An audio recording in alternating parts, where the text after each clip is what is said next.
तरन्नुम उर्फ निशा, इसके पति साकिब, 2 इनके बच्चे दिल्ली के किशनगढ़ में एक किराए के मकान में रहा करते थे। साकिब का सपना था कि खुद का एक मकान खरीदना है। दिन रात मेहनत मजदूरी किया करता था। मेहनत मजदूरी करते करते जो काम मिलता था इसको वो काम कर लिया करता था। धीरे धीरे पैसे इसने इकट्ठा किए। 15 लाख रुपये इसके पास इकट्ठे भी हो गए। सपना था कि खुद का एक मकान खरीदना है। अब दिल्ली जैसी जगहों में 15 लाख में मकान तो आ नहीं सकता। फिर भी इसने एक डीलर से बात की, प्रॉपर्टी डीलर से। उससे बताया कि भाई मेरे पास 15 लाख तो है, बाकी मैं तुझे पैसे किस्तों में दे दूंगा। एक छोटा मोटा सा कोई हमें मकान दिला दो, किराए से हम परेशान हो गए किराए देते देते। डीलर अच्छा था। डीलर ने कहा ठीक है, बाकी पैसे तुम मुझे किस्तों में दे दियो, 15 लाख दे दो, बाकी पैसे किस्तों में। बात डन हो गई। अब कुछ वक्त के बाद वो 15 लाख उसको देने थे डीलर को, और मकान में अपने शिफ्ट होना था इनको। शिफ्ट होने से 8-9 दिन पहले तरन्नुम घर से लापता हो गई। ये काम पे था, सुबह निकलता था, शाम को आया करता था। घर पे बच्चे भी सियाने, वो स्कूल जाते हैं। बच्चों से पूछा तुम्हारी अम्मी कहाँ? बच्चों ने बताया अम्मी तो बाहर को गई थी। बाहर तलाश किया उसने, जहाँ जहाँ वो जा सकती थी हर जगह तलाश किया। परेशान, घर आके देखा, पैसों को देखा इसने। पैसे घर पे रखे थे, डीलर को देने थे पैसे, वो घर पे ला के रख रखे थे सब। घर में पैसे भी नहीं। अब ये घबराने लगा, ये पैसे लेके कहाँ गई। सारे रिश्तेदारों में फ़ोन किया, जो इसके और मिलने वाले रहते थे, इसकी सहेली, इसकी बहन, अपनी ससुराल में, सब जगह इसने फ़ोन करके पता किया। तरन्नुम का कुछ नहीं पता। काफ़ी वक्त गुजर गया। जब ज़्यादा ही परेशान हुआ, कुछ जिम्मेदार लोगों को फ़ोन किया जो इनके रिश्तेदार थे। वो लोग भी आ गए कि 15 लाख लेके बीवी इस तरह से चली गई, पता नहीं कहाँ गई।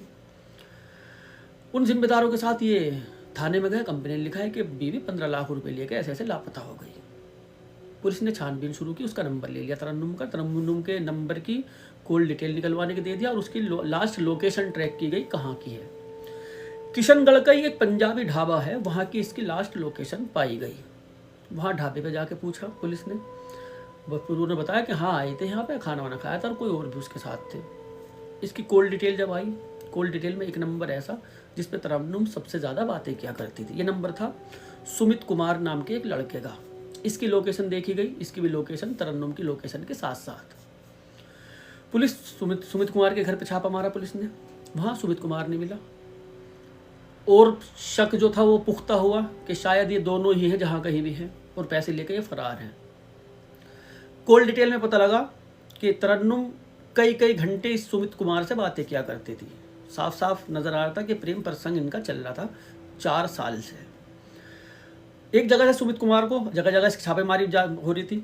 अपने जीजा के घर से ये गिरफ्तार हुआ, वहाँ से छुपा हुआ बैठा था। इसके बारे में पूछा तरन्नुम का। इस धरपकड़ में तकरीबन 6-7 दिन बीत गए थे इसको गिरफ्तार करने में। 6-7 दिन बाद जब गिरफ्तार हो, इससे पूछा तरन्नुम कहाँ। पहले इसने मना किया, तरन्नुम को मैं तो जानता भी नहीं कौन है। इसके ऊपर सख्ती की, इसको चीज़ें दिखाई, तेरा ही नंबर है, तो ये बात करता है, कोई और करता है। इसने देख लिया कि पुलिस ने तो सब कुछ निकाल लिया। पुलिस तो पुलिस है भाई। इसने कहा तरन्नुम को तो मार दिया। अब पुलिस हक्की बक्की रह गई, मार दिया क्यों? मारने में और 3 और नाम बताए इसने, अरुण, अमित, रवि, और एक ये इसका प्रेमी सुमित। 4 लोगों ने मिलकर मारा। पुलिस ने इनको भी उठाया, इनसे पूछताछ की।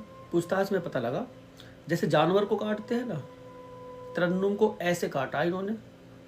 गर्दन काटी, सीने पे वार करे, मार के जहाँ इन्होंने लाश को फेंका था, ठिकाने लगाई थी, वहाँ से इन्होंने लाश भी बरामद करा दी।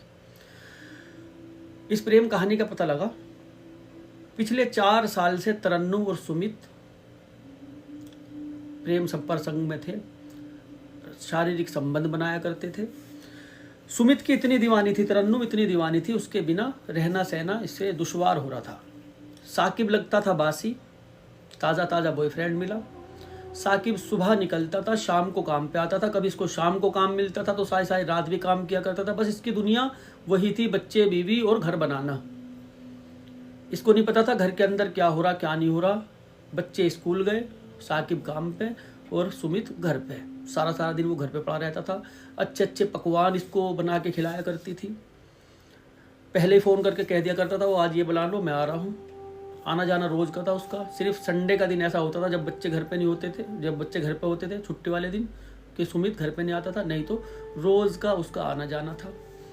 कुछ साकिब के भी मिलने वाले थे, उन्होंने भी कहा था कि सुमित का बहुत आना जाना।